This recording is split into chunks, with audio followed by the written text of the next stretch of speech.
اعوذ باللہ من الشیطان الرجیم بسم اللہ الرحمن الرحیم الحمدللہ رب العالمین وصلی اللہ علی محمد وآلہ اجمعین واللعنۃ الدائمۃ علی اعداء محمد وآل محمد اما بعد وفقنا اللہ وإیاکم للعلم والعمل الصالح انشاءاللہ تعالی۔ 15 نمبر درس میں جو ہمارا عنوان رہے گا وہ نبوت کی تصدیق کیسے ہوگی اگر کوئی نبی کا دعویٰ کرتا ہے، معجزات کی حقیقت اور جادو اور معجزے کا فرق، اس چیز کو ہم بیان کریں گے۔ سب سے پہلے عنوان کی طرف چلتے ہیں کہ نبوت کی تصدیق۔ یہ بات ہمارے لیے واضح ہے کہ نبوت کا دعویٰ ہماری زندگی میں بہت بڑی اہمیت رکھتا ہے کہ اگر کوئی نبی آتا ہے تو ظاہری بات ہے اس کی اطاعت کرنا، اس کے مطابق زندگی گزارنا ضروری ہو جاتا ہے۔ تو لہٰذا جو بھی شخص نبوت کا دعویٰ کرے، نبی ہونے کا اعلان کرے، تو ہمارے لیے ضروری ہے کہ ہمارے پاس چند ایک معیار ہوں، ایسے طریقے ہوں کہ جن طریقوں کی بنیاد پہ ہم یہ تشخیص کر سکیں کہ کیا وہ نبی ہے یا نبی نہیں ہے۔ اور ان میں سے جو سب سے پہلا طریقہ ہے، جو سب سے آسان ہے اور انسانی سوچ اور انسانی فکر جس بھی طرح کا انسان کے پاس ہو، یعنی بہت سارے لوگ ایسے ہوتے ہیں جو پڑھے لکھے ہوتے ہیں، کچھ پڑھے لکھے نہیں ہوتے، بہت سارے لوگ زیادہ ذہین ہوتے ہیں، بامعرفت ہوتے ہیں، ان کو زمانے کا پتہ ہوتا ہے، لوگوں کی باتوں کو جلدی سے پہچان لیتے ہیں۔ تو معجزہ ایک ایسا طریقہ ہے کہ جو ہر سطح فکری کی، کہ جس طرح کی بھی انسان کی سوچ ہو، جس طرح سے بھی اس کا شعور ہو، چاہے وہ ایک ان پڑھ سا انسان ہو، چاہے وہ پڑھا لکھا ہو، سب کے لیے جو مفید طریقہ کار رہتا ہے کسی نبی کی نبوت کی تصدیق کرنے کے لیے اور اس کی بات کو اوکے کرنے کے لیے کہ ہاں تم اپنے دعوے میں سچے ہو، وہ طریقہ کیا ہے؟ معجزہ طلب کرنا۔ معجزہ کسے کہتے ہیں؟ یعنی معجزہ ایک ایسا عمل ہوتا ہے کہ جو دنیاوی اسباب کے تحت انجام نہیں پا سکتا۔ یعنی آپ یہ کہیں کہ چاند کے 2 ٹکڑے کر دیں، اس درخت کو حکم دے وہ انسان کے قریب آ جائے، پتھر کو حکم دے وہ بولنے لگ جائے، پہاڑ کو حکم دے وہ اپنی جگہ چھوڑ دے، یعنی ظاہری اسباب یہاں پہ نظر نہیں آتے کہ وہ کس طریقے سے حرکت کر رہے۔ تو لہٰذا جو بھی نبوت کا دعویٰ کرے گا تو اس سے ہم یہ طلب کریں گے کہ وہ کوئی ایسا کام کرے جو ظاہری اسباب کے تحت کسی کے بس کی بات، ظاہری اسباب کے تحت تو لوگ کر سکتے ہوں لیکن ظاہری اسباب کے بغیر وہ کسی کے بس کی بات نہ ہو۔ یعنی ہم اس سے ایک ایسا کام طلب کریں گے کہ تم یہ کام کر کے دکھاؤ کہ اس کام کے لیے ظاہری اسباب بھی موجود نہ ہوں۔ یعنی ہم کہیں گے کہ تم یہ کہو کہ یہ پہاڑ اپنی جگہ سے حرکت کر کے تمہارے پاس آ جائے فقط تمہارے کہنے کے اوپر۔ یہ نہیں ہے کہ تم مشینریز استعمال کرو، بہت ساری ٹیکنالوجی استعمال کرو، وہ نہیں، فقط تمہارے کہنے کے اوپر یہ پہاڑ اپنی جگہ چھوڑ دے۔ یا تم یہ کہو کہ یہ جو شخص ایک بوڑھا ہے یہ جوان ہو جائے، تم اسے جوان بنا دو۔ تو یہ جو کام ہے کہ جو انسانی قدرت سے باہر ہیں اور انسان اس کاموں کو کر بھی نہیں سکتا، چاہے انسان جتنا بھی ترقی کر جائے ٹیکنالوجی میں، یا انسان اس سے بغیر ٹیکنالوجی کے نہیں کر سکتا، اسے اسباب کی ضرورت پڑتی ہے، اور ہم یہ کہہ رہے ہیں کہ بغیر اسباب کے تم نے یہ کام کرنا ہے، تو ان کاموں کو کیا کہا جاتا ہے؟ معجزہ کہا جاتا ہے۔ اور یہ اللہ تعالیٰ کی قدرت کے تحت چونکہ انجام پاتے ہیں تو اس بات کی پھر تصدیق ہو جاتی ہے کہ چونکہ یہ جو بندہ ہے یہ بشر ہے، انسان ہے، اور جتنے بھی دنیا میں انسان ہیں کسی کے پاس بھی ہم یہ سوچ نہیں سکتے کہ اس طرح کی طاقت ہو، کسی کے پاس اس طرح کی طاقت نہیں ہے، لہٰذا اس نے جو ابھی کام کیا ہے وہ اس کی اپنی طاقت نہیں ہے، یہ یقیناً اسی کی طاقت ہے، یہ اسی کی قدرت کا اظہار ہو رہا ہے کہ جس ہستی نے اسے اپنا نمائندہ بنا کے بھیجا ہے، اپنا نبی اور اپنا رسول بنا کر بھیجا ہے۔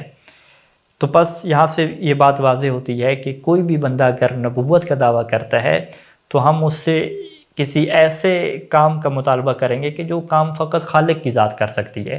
وہ کام بشر کے بس کی بات نہیں ہوتی۔ جب وہ کام بشر کے بس کی بات نہیں ہوتی، انسان اس کو نہیں کر سکتا، اور اگر یہ انسان کر لیتا ہے تو یہ اس بات کی دلیل ہوتا ہے کہ اس کام کو کرنے والا وہ خالق ہے، وہ مالک ہے، اور چونکہ اس خالق نے اسی انسان کے کہنے پہ یہ کام کیا ہے تو لہٰذا اس انسان کا اس خالق کے ساتھ ایک گہرا تعلق ہے،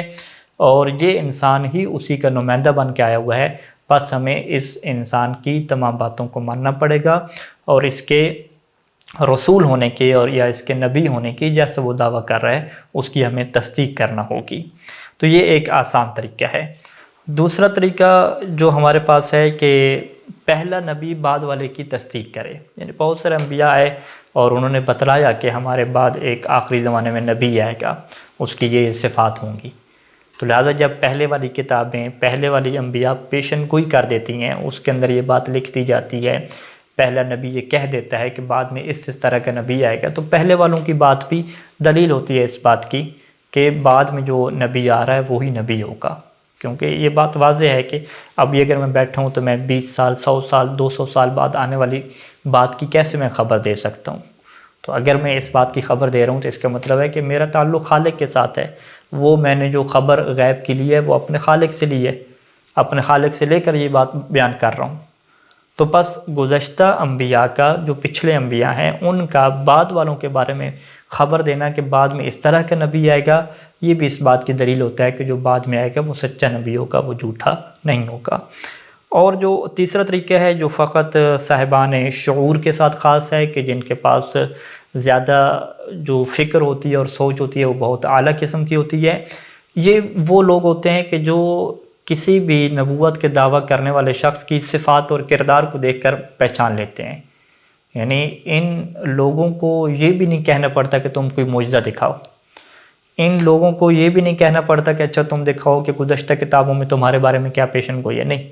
یہ اس طرح سے معرفت رکھنے والے ہوتے ہیں اور انسانوں کو جاننے والے لوگ ہوتے ہیں، انسانوں کی صفات کو پہچاننے والے ہوتے ہیں کہ جب یہ کسی شخص کے علم کو دیکھتے ہیں کہ اس کے پاس کتنا زیادہ علم ہے، اس کے اخلاق کو دیکھتے ہیں، اس کے کردار کو دیکھتے ہیں، تو فوراً ہی یہ پہچان لیتے ہیں کہ یہ جو علم ہے، یہ جو اخلاق ہے،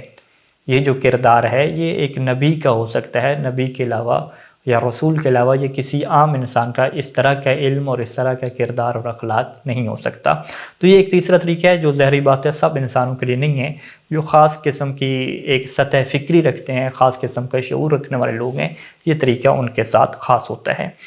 اچھا، اس کے اندر ہم نے جو ذکر کیا کہ معجزہ کے بارے میں اب ہم تفصیل سے گفتگو کریں کہ معجزہ کی کیا شرائط ہوتی ہیں۔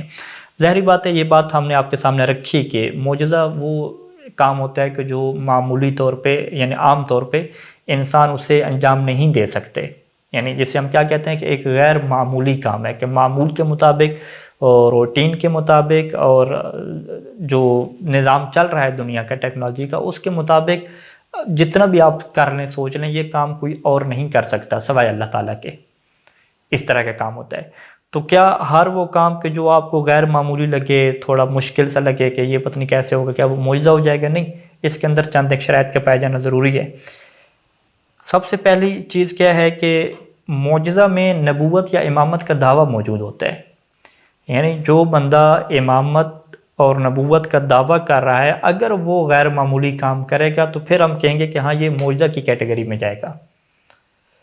تو اگر کسی نے نبوت کا دعوی نہیں کیا، امامت کا دعوی نہیں کیا، ایسے کوئی کام ظاہر ہو گیا غیر معمولی سا، اسے ہم معجزہ کہنے لگ جائیں تو یہ اسے ہم معجزہ نہیں کہہ سکتے، یعنی اسے ہم یہ نہیں کہیں گے کہ یہ جی معجزہ ہو گیا۔ اس طرح کے بہت سارے لوگ ابھی کہہ دیتے ہیں کہ یہ جی معجزہ ہو گیا، نہیں، معجزہ ایسے نہیں کہتے۔ معجزہ ایک شخص انجام دے گا، وہ شخص خود کو نبی کہہ رہا ہے یا امام کہہ رہا ہے اور ہمیں اس کی تصدیق چاہیے اور ہم نے جیسا اس سے کہا ہے وہ ویسا کرے گا، تب یہ معجزہ کہلائے گا۔ اگر کسی ہستی نے امامت کا دعوی نہیں کیا، بہت سارے اللہ کے اولیاء ہوتے ہیں، اللہ کے مقربین لوگ ہوتے ہیں کہ ان کے ہاتھوں سے ایسا کام سرزد ہو جاتا ہے کہ جو ایک معمولی نوعیت کا نہیں ہوتا، ایک ایسا کام ہوتا ہے کہ جو حیران کن ہوتا ہے، تو اسے ہم معجزہ نہیں کہیں گے، اسے ہم کرامت کہہ دیں گے کہ یہ کرامت ظاہر ہوئی ہے۔ تو یہ عقائد کے اندر، علم کلام کے اندر یہ خاص اصطلاحات بنائی گئی ہیں، ٹرم بنائی گئی ہیں کہ کس کام کو کرامت کہیں گے اور کس کام کو معجزہ کہیں گے۔ تو معجزہ کے اندر یہ پہلی شرط رہتی ہے کہ جو بھی اس غیر معمولی کام کو ظاہر کرے وہ اپنے نبوت یا امامت کے دعوے کے ساتھ یہ کام کرے، لیکن کرامت میں ایسا نہیں ہوتا۔ اچھا، اسی طریقے سے ہو سکتا ہے کہ کوئی بندہ کسی ایسے کام کو ظاہر کر دے اور اس نے نبوت اور امامت کا دعویٰ نہ ہو، لیکن وہ اللہ کے اولیاء میں سے نہ ہو، وہ ایک ایسا انسان ہو کہ جو بد کردار انسان ہے اور اس نے کوئی ایسا کام کر دیا، تو ہم کہیں گے کہ یہ جادو ہے، یہ شیطان نے یا جن نے کیا اس کے اوپر مدد کی ہے اور اس طرح سے یہ کام کر رہے ہیں۔ جیسے سامری جادوگر کے بارے میں کہ اس نے گوسالے کے اندر سے جو آواز پیدا کی اور اس طرح کے جو اس نے کام کیے جس میں شیطان نے اس کی مدد کی۔ تو لہٰذا جب نبوت یا امامت کا دعویٰ نہیں ہوتا تو وہ کام یا کرامت میں جاتا ہے یا جادو میں جاتا ہے یا کسی اور کیٹیگری میں جائے گا، اسے ہم معجزہ کے اندر لے کر نہیں آ سکتے۔ یہ پہلی شرط ہوتی ہے اس میں۔ اور دوسری شرط یہی رہتی ہے کہ وہ عمل ایسا ہو کہ جسے خارق عادت کہتے ہیں۔ خارق عادت یعنی جو عادت ہے، جو نیچر ہے، جو ایک اسباب کا نظام ہے، اس کو توڑنے والا ہو۔ یعنی آپ کو ظاہری سبب کوئی بھی نظر نہ آ رہا ہو، آپ کو لگ رہا ہو کہ بھئی یہ بندہ جو بوڑھا تھا فوراً جوان کیسے ہو گیا۔ جوان ہونے کے لیے تو بہت بڑا سٹیپ ہے، فرض کریں کہ اتنی دوائیاں کھانی پڑتی ہیں، یہ کام ہے، یہ فوراً ایک ہی دعا سے نبی نے دعا مانگی اور یہ بندہ جو ہے فوراً جوان ہو گیا، یہ کیسے ہو گیا۔ اسی طریقے سے یہ جو پتھر ہاتھ پہ تھے، ان کے اندر سے آواز کیسے پیدا ہو گئی، کوئی ڈیوائس وغیرہ اندر نہیں لگائی ہوئی تھی، کوئی بھی پتھر اٹھا لیے وہ بولنے لگ گئے۔ تو یہ جو کام ہوتے ہیں جو ظاہری اسباب کے بغیر ہوتے ہیں، یہ معجزہ کے اندر ضروری چیز ہوتی ہے۔ لیکن اگر کوئی ایسا کام ہو تو آپ کہتے ہیں ہاں یہ تو ہو سکتا ہے، جیسے فرض کریں پانی نکل آیا زمین سے، اور آپ کو پتہ ہے کہ یہ پانی اس لیے نکلا ہے کیونکہ زمین کے نیچے پانی جمع ہو جاتے ہیں، جمع ہونے کے بعد ان کا پریشر بنتا ہے، کوئی گیس بنتی ہے اس طرح سے کہ وہ پھر چشمہ پھوٹ نکلتا ہے، یعنی ظاہری اسباب آپ کے پاس موجود ہیں۔ اگر اس طرح کے اسباب ہوں تو اسے پھر معجزہ نہیں کہا جائے گا، اسے کہیں گے کہ ہاں یہ ایک ایسا اتفاق ہو گیا جو زبردست ہے اور بڑا حیران کن یہ کام ہو گیا ہے، لیکن اس کے پیچھے اسباب ہیں، نیچر کے اسباب ہیں، وہ آپ سب کے سامنے آ چکے ہیں۔ آپ اگر آپ غور و فکر کریں تو وہ چیزیں آپ کو سمجھ آتی ہیں۔ مثلا آپ کوئی بندہ کہے کہ بارش کیسے ہوگی، بارش کو معجزہ کہتے، بارش کو معجزہ نہیں کہہ سکتے کیونکہ اس کے پیچھے پورا سیٹ اپ ہے، پورا نظام ہے۔ تو لہٰذا معجزہ کے اندر جو دوسری چیز یہ رہتی ہے کہ وہ کام ایسا ہو کہ جو ظاہری اسباب کے ماتحت نہ ہو، جسے خارق عادت عمل کہتے ہیں۔ جیسے حضرت موسیٰ علیہ السلام کے پاس جو ایک عصا تھا، جسے ہم ڈنڈا کہتے ہیں، وہ جو لکڑی کا ایک ٹکڑا تھا وہ ایک جاندار کیسے بن گیا، سام کیسے بن گیا، وہ بھی فوراً، کوئی باقاعدہ اس طرح تو نہیں ہے کہ ٹائم گزرا ہو، اس کے اندر کوئی تبدیلی کی ہو، یہ کام ہے۔ اور تیسری چیز اس کے اندر جو ہوتی ہے کہ وہ عمل ہوتا ہے کہ جو منفرد ہوتا ہے کہ کوئی اور اسے انجام نہیں دے سکتا، فقط اسے وہی انجام دے سکتا ہے کہ جس کا اللہ کے ساتھ تعلق ہو، جو اللہ کا اس طریقے سے قریبی بندہ ہو کہ پھر اللہ اس کے ہاتھ پہ اس کام کو ظاہر کر دیتا ہو۔ یہ کام منفرد نوعیت کا ہوتا ہے، کوئی اور اسے بجا لانے کے اوپر قدرت نہیں رکھتا سوائے نبی کے، امام کے، جس کا تعلق ڈائریکٹ اللہ تعالیٰ سے ہوتا ہے۔ اور چوتھی جو چیز ہوتی ہے معجزہ کے اندر کہ جس طرح سے ڈیمانڈ کی جاتی ہے، جس طریقے سے مطالبہ کیا جاتا ہے، اسی کے مطابق یہ عمل ہوتا ہے۔ یعنی ممکن ہے کہ ایک بندے نے ایک جادو سیکھ رکھا ہو اور وہ جاتا ہو مختلف علاقوں میں، اور اس کا ایک دو اس کو کام آتے ہیں، وہی کام وہ لوگوں کو دکھاتا ہے، دیکھو جی یہ کام میں نے کر دیا، اب چیلنج ہے تم کر کے دکھاؤ۔ نہیں، ایسا نہیں ہوتا۔ لوگ چیلنج کرتے ہیں نبی کو کہ ہم تمہیں یہ چیلنج کر رہے ہیں کہ تم یہ والا کام کر کے دکھاؤ، اور وہ کام کر لے۔ اسی طریقے سے کچھ لوگوں نے اور چیلنج کیا اور وہ کام کر دے۔ تو اس سے کیا کہا جاتا ہے کہ جو اس نبی سے، اس رسول سے جو دعویٰ کر رہا ہے نبوت کا، امامت کا، اس سے جو کام بھی طلب کیا جائے گا وہ کام وہ کر کے دکھائے گا تو پھر معجزہ کہلائے گا۔ لیکن اگر اس نے ایک دو کام سیکھے ہوئے ہیں اور وہی وہ کرتا رہتا ہے بار بار، تو اسے ہم معجزہ نہیں کہیں گے۔ اور پانچواں نقطہ اسی سے واضح ہو گیا کہ معجزہ کے اندر یہ ایک نقطہ ہوتا ہے کہ وہ سیکھنے سے ممکن کبھی نہیں ہوتا، یعنی اس کے اندر سیکھنے کا کوئی ایشو ہوتے ہی نہیں ہے، کیونکہ وہ اللہ تعالیٰ کی قدرت ہوتی ہے، اللہ تعالیٰ اس کام کو ظاہر کرتا ہے، تو بندہ اسے سیکھ بھی نہیں سکتا۔ یہ نہیں ہے کہ بندہ کہے کہ ہم بھی اتنی ٹیکنالوجی میں، اتنے علم میں ترقی کریں گے کہ ہم بھی معجزے کرنے لگیں گے۔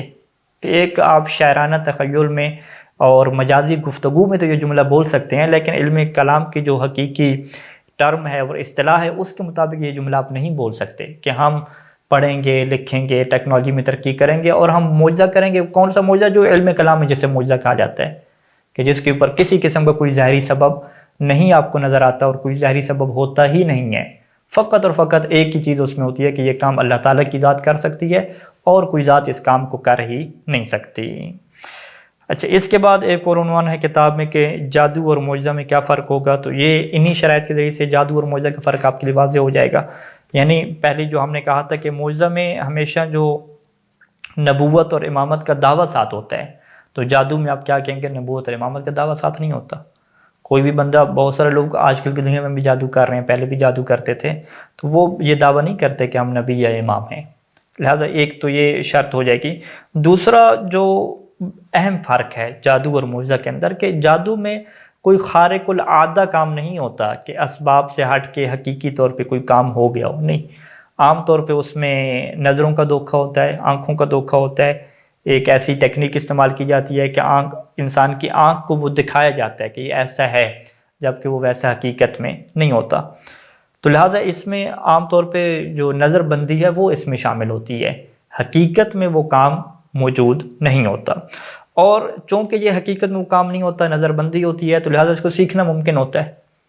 یعنی کوئی بھی انسان اس جادوگر سے جادو سیکھ سکتا ہے، محنت کرے، مشقت سیکھے، مشقت کرے اور ایفرٹ کرے تو وہ کام سیکھ سکتا ہے، جبکہ معجزہ کوئی سیکھنے والا عمل نہیں ہے کہ آپ سیکھ لیں گے تو آپ بھی معجزہ کرنے لگ جائیں گے۔ اور اسی طریقے سے جادو کے اندر ایک محدودیت ہوتی ہے کہ جو وہ سیکھے گا وہی وہ بتلا سکتا ہے، وہی وہ معجزہ دکھا سکتا ہے۔ معجزہ کیا مطلب؟ یعنی وہی وہ جادو دکھا سکتا ہے، جبکہ معجزہ میں ایسا نہیں ہے کہ آپ کہیں کہ بس یہ اس کے پاس یہ ایک ہی معجزہ یہی دکھا سکتا ہے، باقی کوئی دکھا ہی نہیں سکتا۔ نہیں، ایسا نہیں ہے۔ تو لہٰذا جادو کے اندر کیا محدودیت ہے، چند ایک کام ہے وہی کیے جا سکتے ہیں، باقی جو بہت سارے کام ہیں وہ نہیں کیے جا سکتے، جبکہ معجزہ کے اندر بہت سارے کام آ سکتے ہیں۔ جو بھی وقت کا چیلنج ہو، جو بھی اس ٹائم کا چیلنج ہو، اسی چیلنج کے مطابق معجزہ ظاہر ہوگا، جبکہ جادو ممکن ہے کہ کوئی چیلنج ہو ہی نہیں اور وہ ایسے ہی کرتا رہے وہ کام۔ اچھا، اسی وجہ سے جو چوتھا فرق ہے کہ معجزات میں تنوع ہوتا ہے، یعنی جو بھی ضرورت ہوگی، جو بھی حالات ہوں گے، اسی کے مطابق معجزہ ظاہر ہوگا۔ یعنی حضرت موسیٰ علیہ السلام کے زمانے میں چلے جائیں تو کتنے جادوگر تھے جو فرعون نے بلائے تھے، یعنی ایک جادوگری عروج کے اوپر تھی، بہت سارے جادوگر تھے اور ایک سے بڑھ کر ایک جادوگر تھا۔ اب اس جادو کے زمانے میں کوئی ایسا کام کیا جائے کہ جس کے اوپر جادوگر بھی سجدہ ریز ہو جائیں، وہ بھی مان جائیں کہ ہاں بھی یہ کام ایسا ہے کہ جو ہمارے بس کا کام نہیں ہے، تو اس سے کیا کہا جائے گا کہ معجزہ کہا جائے گا۔ اور اسی لیے اس جادو کے زمانے میں حضرت موسیٰ علیہ السلام نے جو معجزہ پیش کیا کہ ان کا جو عصا تھا وہ جب سانپ بن گیا، بہت بڑا ایک اژدہا بن گیا، تو قرآن مجید نے اس بات کو واضح طور پہ لکھا کہ جادوگر جتنے تھے وہ سب مان گئے، ان کو پتہ چل گیا کہ یہ کوئی جادو نہیں ہے، یہ کسی بشر کا کام نہیں ہے، کوئی انسان یہ کر ہی نہیں سکتا، یہ کام اگر کر سکتا ہے تو فقط خالق کی ذات کر سکتی ہے۔ اور اسی طریقے سے حضرت عیسیٰ علیہ السلام کے زمانے میں آ جائیں کہ جہاں پہ میڈیکل اور علم طب کی ترقی تھی، بہت سارے بیماروں کا علاج کیا جاتا تھا اور بڑے بڑے حکیم موجود تھے، بڑے بڑے ڈاکٹر موجود تھے۔ اس زمانے میں حضرت عیسیٰ علیہ السلام کا نابینا کو ٹھیک کر دینا، کہ ایک بندے کے پاس آنکھیں نہیں ہیں، جب آج کل کی دنیا میں بھی ایسے ابھی تک یہ نظام چل رہا ہے کہ کوئی ایسا علاج دریافت نہیں ہوا کہ جس کی آنکھیں ختم ہو چکی ہیں اور انہی آنکھوں کو چینج کیے بغیر کسی دوائی کے ذریعے سے، ڈراپ کے ذریعے سے ٹھیک کر دیا جائے، ابھی تک نہیں آیا۔ تو حضرت عیسیٰ علیہ السلام دعا مانگ کے ان کی آنکھوں کو ٹھیک کر دیتے تھے۔ تو یہ سب انسان کہیں گے کہ یہ ہمارے بس کی بات تو نہیں ہے، یہ جس نے انسان کو پیدا کیا ہے وہی ٹھیک کر سکتا ہے۔ اسی طریقے سے ایک بندہ مر جاتا ہے، موت کا علاج نہیں آیا ابھی تک، اس زمانے میں بھی نہیں تھا، بھلے اس زمانے میں میڈیکل بہت ترقی کر چکا تھا، لیکن حضرت عیسیٰ علیہ السلام نے جو مردہ انسان تھا، جو مر چکا تھا، اسے بھی زندہ کیا۔ مٹی کا جو پتلا ہوتا ہے اس کے اندر جان پھونک دینا اور وہ پرندہ بن جائے، یہ بھی اس زمانے میں ممکن نہیں تھا، آج کے زمانے میں بھی یہ بات ممکن نہیں ہے، لیکن حضرت عیسیٰ علیہ السلام نے وہ بھی کر دکھایا۔ تو یعنی ایک ایسا کام کر دکھایا کہ سب انسان کہتے تھے کہ یہ کوئی جادوگری نہیں ہے، یہ سیکھا نہیں جا سکتا، یہ خالق کی کام ہو سکتا ہے، کسی بشر کے یہ بس کی بات نہیں ہے۔ اسی طریقے سے حضرت محمد صلی اللہ علیہ وآلہ وسلم کے زمانہ میں آ جائیں کہ جس زمانہ میں جو ادب تھا، یعنی عربی ادب جو تھا، جو شاعری تھی، وہ عروج کے اوپر تھی، پورے مقابلے ہوتے تھے، پوری جس طرح بھی ہم نہیں کہتے ایک میلہ لگتا ہے، منڈی لگتی ہے، باقاعدہ وہاں پہ جانور بیچے جاتے ہیں، اس طرح پورا ایک میلہ لگتا تھا جس کے اندر شاعری کے مقابلے ہوتے تھے۔ فی البدیہہ اشعار کہنے والے، 100 شعر کہنے والے مجالس میں لوگ موجود تھے، اتنے ماہر لوگ تھے اس زمانے میں کہ جہاں پہ عربی ادب اور شعر ایک چیلنج اور معجزہ سمجھا جاتا تھا، اور کعبہ کے اوپر جو لوگ فرسٹ آتے تھے، پوزیشن لیتے تھے، ان کے اشعار لگائے جاتے تھے اور سب اسی کو کمال سمجھتے تھے۔ ان کے چیلنج کو اگر ختم کیا تو قرآن مجید نے آ کے ختم کیا، اور وہ لوگ کہہ اٹھے کہ یہ جو قرآن مجید کی سورہ کوثر ہے، یہ جو آیات ہیں، یہ کسی انسان کا کلام نہیں ہو سکتا، کیونکہ وہ لوگ ماہر تھے عربی ادب کے، لٹریچر کے، شعر کے، وہ ماہر تھے، انہوں نے پہلے ہی کہہ دیا۔ قرآن مجید میں یہ واقعہ موجود ہے، انشاءاللہ تفصیل سے آگے آئے گا، کہ انہوں نے واضح کہہ دیا کہ یہ کسی بشر کے کلام نہیں ہے، کسی انسان کا کلام نہیں لگتا، اتنا عمدہ کلام فصاحت و بلاغت پہ مشتمل، یہ ہم کہہ ہی نہیں سکتے۔ جس طرح کہتے نہیں کہ اس طرح کے شعر ہم کہہ ہی نہیں سکتے، انہوں نے بھی کہہ دیا کہ یہ شعر ہم کہہ ہی نہیں سکتے۔ تو اس سے ہم کیا کہتے ہیں کہ معجزہ میں اور جادو میں کیا فرق ہے کہ جادو تو ایک آپ کو جو مخصوص کام آتا ہے جادوگر کو وہی کرتا رہے گا، لیکن معجزہ کیا ہوتا ہے جو بھی اس زمانے کا چیلنج ہے اس کو توڑ کے رکھ دیتا ہے۔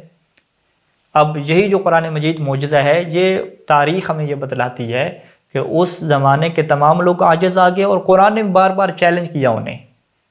کہ تمہارے پاس اگر قدرت ہے تو ایک سورہ بنا کے لے آؤ، چلو ایک آیت بنا کر لے آؤ، لیکن وہ لوگ آخر تک اس کو نہ بنا سکے۔ تو یہ اس بات کی دلیل ہے کہ قرآن مجید بہت بڑا معجزہ تھا جس نے ان لوگوں کو عاجز کر دیا۔ لیکن یہ معجزہ اس زمانے کے لیے تھا، اس زمانے کے لیے ہونے کا کیا مطلب ہے کہ جو شعر و ادب کو جاننے والے ہیں، چونکہ اس زمانے میں ہر انسان اس کو جانتا تھا، لہذا ان کو یہ بات پتہ چل گئی۔ اور آج کے زمانے میں جو بھی شعر اور ادب کو اور عربی لٹریچر کو جانتا ہے، اسے بھی یہ بات پتہ چلتی ہے کہ قرآن مجید کیوں ایک بشر کا اور انسان کا کلام نہیں ہو سکتا، انسان کے بس کی بات کیوں نہیں ہے، وہ بھی اس بات کو جانتا ہے۔ اس کے علاوہ بھی قرآن مجید کے اندر معجزے کے زیادہ پہلو ہیں، جس کے اندر غیب کی خبریں ہیں، پیشن گوئی ہیں، بہت ساری چیزیں ایسی موجود ہیں، لیکن ایک پہلو جو اس کا معجزے کا ہے وہ اس کا ادب ہے،